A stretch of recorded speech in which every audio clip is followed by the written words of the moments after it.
This is the future. Before we begin this video, I would like to encourage you in joining our Discord channel. We are currently rebuilding our community, and with the help of friends and content creators, we are finally done setting up our Discord server to be a place wherein you can find everything Warframe plus more.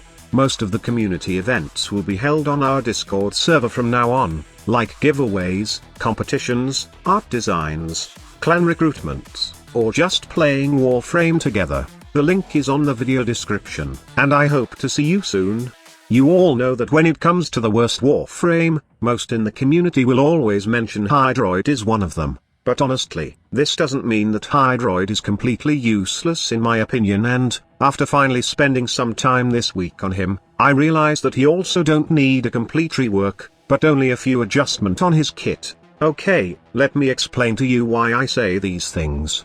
First of all, the normal Hydroid build I'm using is that I have to subsume max pull ability on him, and then used a max duration Pilfering Swarm build. If you don't know, Pilfering Swarm grants Tentacle Swarm a chance to yield additional loot from enemies killed while they're ensnared by the tentacles. Enemies held by Pilfering Swarm tentacles and killed by any sources have a chance to drop additional loot. However, you should take note that if the enemies are unable to be picked up by the tentacles, like enemies affected by Petrify or immune to crowd control, they need to be killed by the tentacles to drop additional loot. The augment also applies to the passive ability of Hydroid, and it does stack with other loot abilities in the game. For the meantime, what I usually do is to have a stationary build for Hydroid with max duration Pilfering Swarm, and pull enemies with max ability, so that the tentacles can ensnare them and they'll drop additional loot. In fact, if you think about it, Pilfering Swarm is better compared to other loot abilities since it gives you 100% chance to drop loot, which is really insane. But right now, no one wants to do this stationary farming since the tentacles aren't reliable sometimes, and they prefer Korra's Pilfering Strangledome that is way better and efficient when it comes to ensnaring enemies. In my opinion, Hydroid's kit could compete with Korra's farming when Digital Extremes decide to tweak a couple of things to Hydroid abilities. Now, I would really need your help to share this video to make some noise, and Digital Extremes will consider this idea of mine.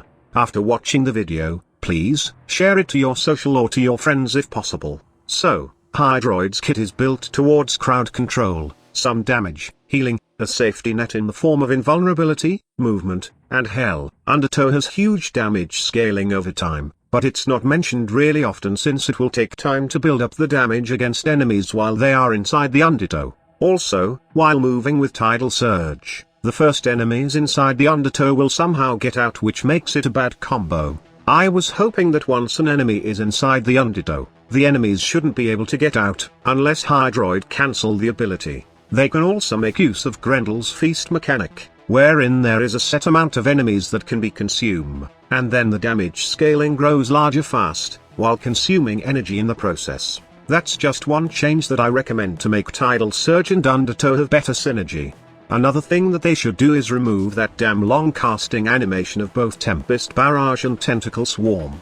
The charge mechanic is really not fitting for Hydroid, especially that he don't have any tanking abilities, and Warframe is a fast-paced game that when your frame don't have damage reduction, invisibility, or invulnerability, then charging skills would be instant death for you in high-level missions.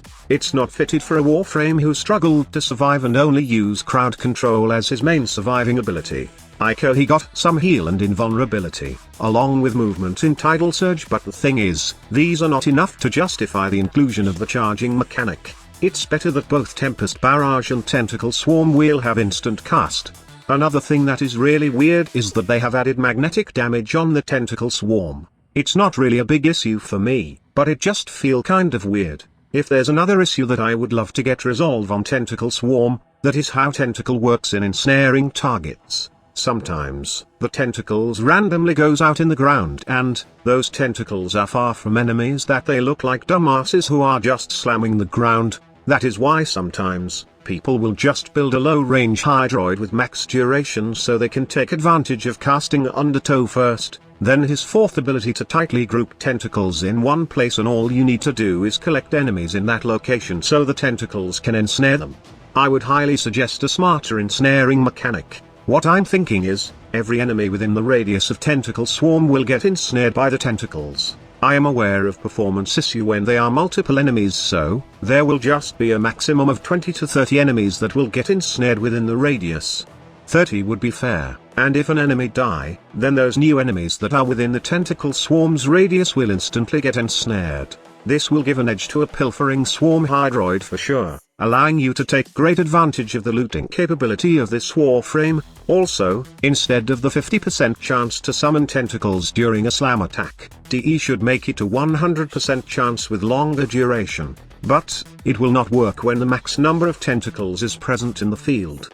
Probably, I would suggest another passive for Hydroid, like the number of tentacles present will give Hydroid additional damage or even critical chance, or they can even add a survivability mechanic to this, just like Atlas Rubble.